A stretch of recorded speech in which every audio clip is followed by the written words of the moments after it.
What's the mechanism or proposed mechanisms for how exercise in general is influencing these things that we care about, like risk of diabetes and hypertension? There are multiple different ways that it's actually going to impact your risk of cardiovascular or the impact your risk of preeclampsia and diabetes in pregnancy.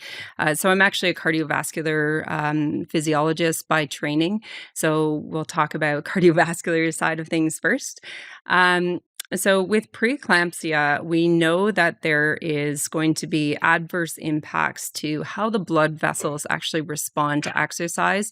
So a normal healthy blood vessel is going to dilate or get a little bit bigger to accommodate the change in blood flow when you exercise.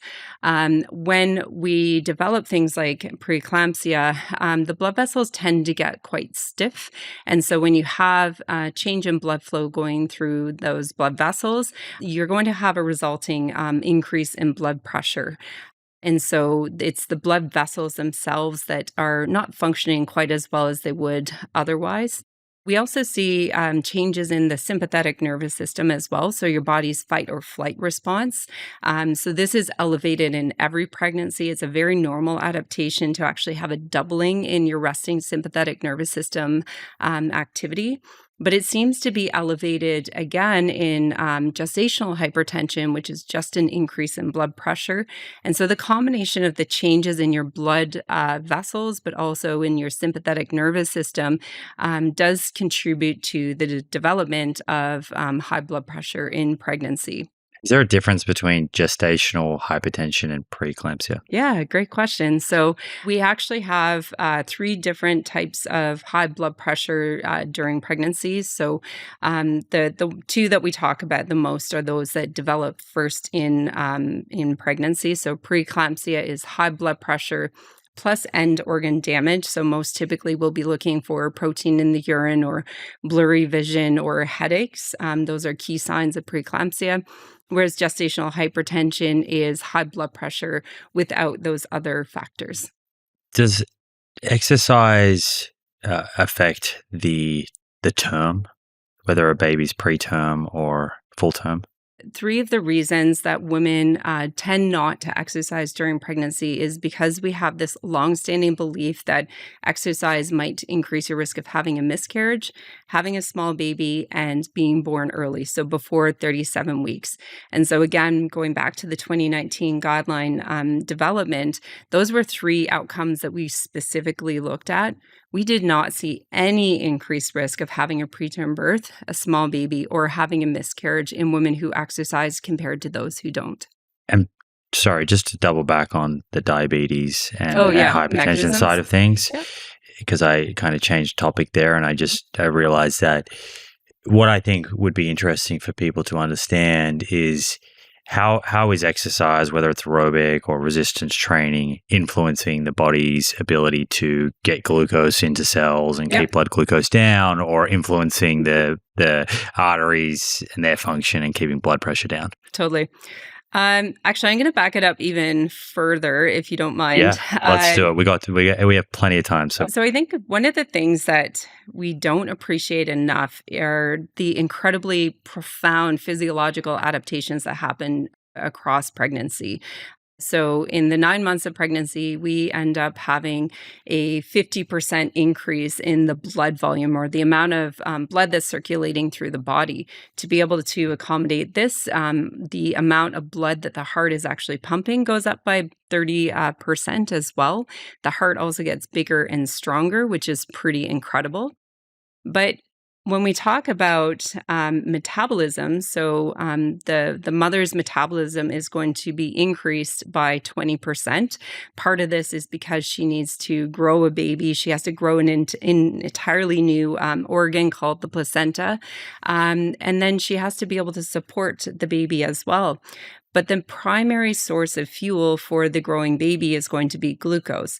And so the mother is actually having these adaptations to how she is metabolizing glucose or blood sugars. So she becomes naturally insulin resistant, and that is occurring at the level of the muscle. But there's less glucose available to the mom because it's being redirected to the baby. And so when we talk about how exercise can reduce the risk of having diabetes in pregnancy or gestational diabetes, part of it is actually because every time the muscle contracts, it's taking up glucose, and so it's increasing our ability to reduce blood glucose levels in that way. And so if the mom's insulin resistance is getting high enough that her blood sugars are starting to go up to the point where she's diagnosed with diabetes, if you exercise, you can actually reduce those levels naturally. And that's not reducing the amount of glucose that the baby's getting. No, the baby is always going to be prioritized. And so what we don't see is low blood glucose levels in the mom. The only exception to that is if she's taking insulin, and then that is a caution that we have to watch for. But for anybody who is not taking insulin, we're not that concerned about hypoglycemia. So essentially, mum's blood glucose level, is that reflective of the baby's blood glucose level? Somewhat. So if mom has high blood glucose levels, then the baby is going to see more for sure.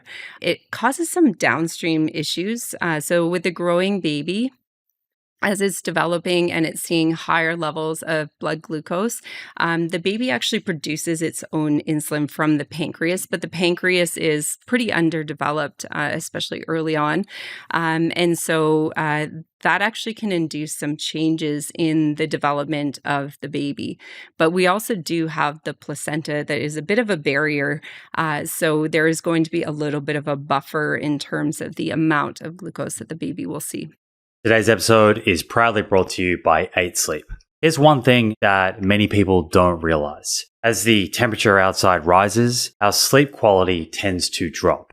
And this is not a coincidence. Your body needs to cool down to enter deep sleep. When your bedroom stays warm, that process gets completely disrupted. In fact, research suggests that for every degree your sleep environment rises above 67 degrees Fahrenheit, you lose measurable deep sleep. In summer, this is the single biggest sleep disruptor that many of us are not addressing.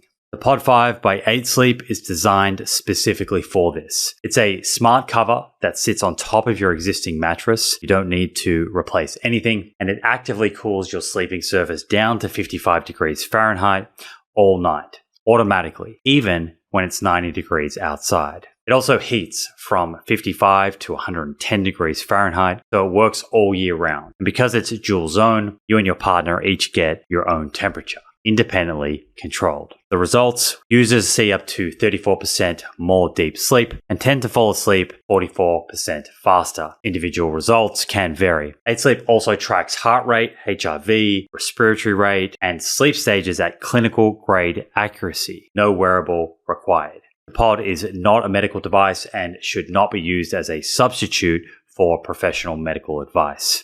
Summer doesn't have to mean worse sleep. Use my code THEPROOF at 8sleep.com/theproof for up to $350 off the Pod 5. And the cool thing is you get 30 days to try it at home and return it if you don't love it. But I'm confident you will. That's 8sleep.com/theproof. Code THEPROOF.